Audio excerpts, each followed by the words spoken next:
Yesterday, an old friend 500 miles away sent me a text message. Just wanted to send greetings, she said. We hadn't been in touch in over 2 years.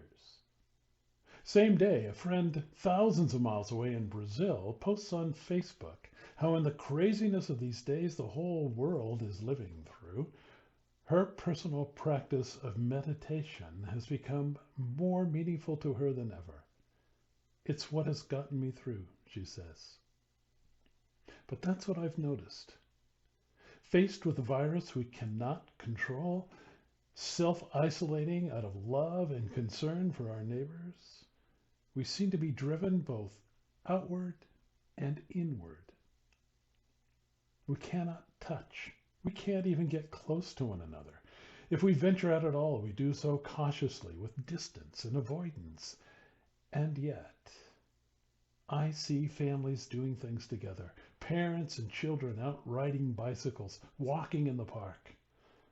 Come see Disney, I find written on the sidewalk, and I follow the arrow to a home where a family has covered their driveway with Disney character chalk drawings, reaching out with a joyful gift to all their neighbors.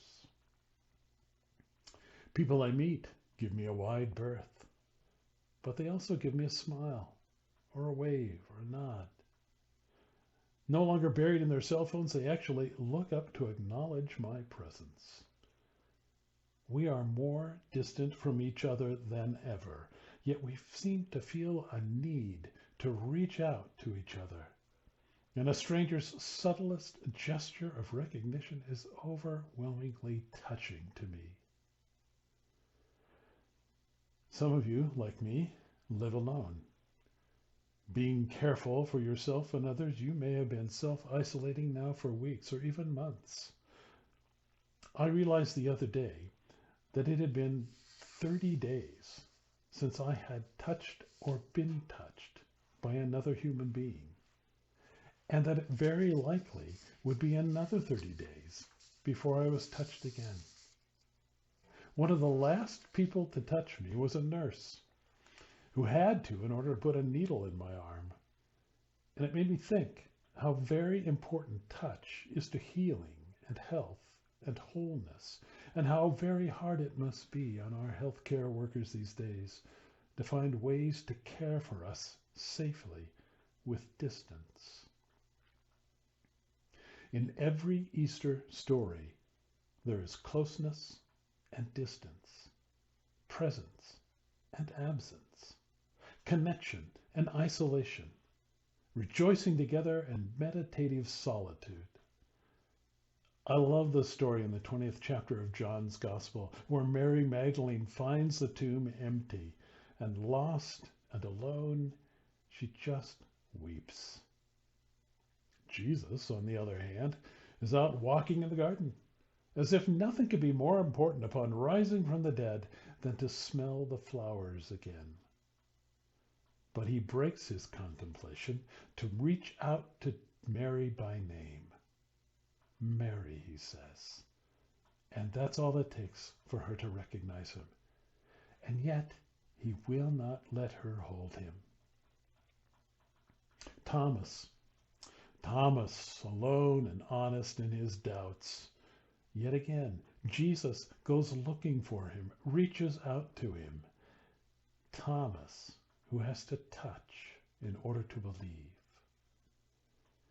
And this Sunday we'll hear of two disciples walking the road to Emmaus, 6 feet apart, we can only imagine.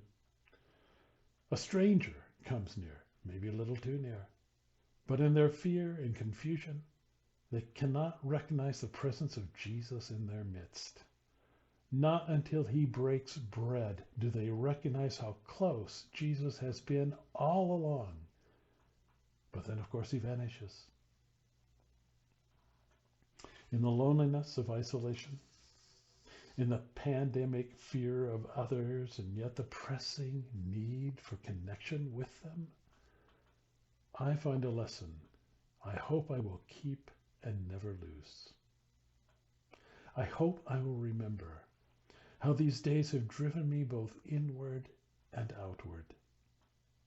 I hope I will remember how prayer and contemplation became not only difficult, but ever more necessary for me. How, driven inward, the emptiness of my prayer nonetheless stumbled upon the fullness of God, nearer than I can ever realize.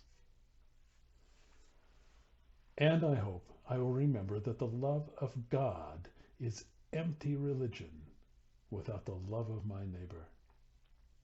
That nothing has been more important in these days than to honor the command to care for my neighbor, to make no decision without regard for her safety, to acknowledge my neighbor and the God-given human connection wherever and whoever you are on this earth that has always existed between us, to greet my neighbor and to love him as myself. In Matthew's Gospel, the last words of Easter are both outward and inward. Jesus' commission to broaden my heart to embrace all nations, all people, and Jesus' promise to remember, I am with you always to the end of the age.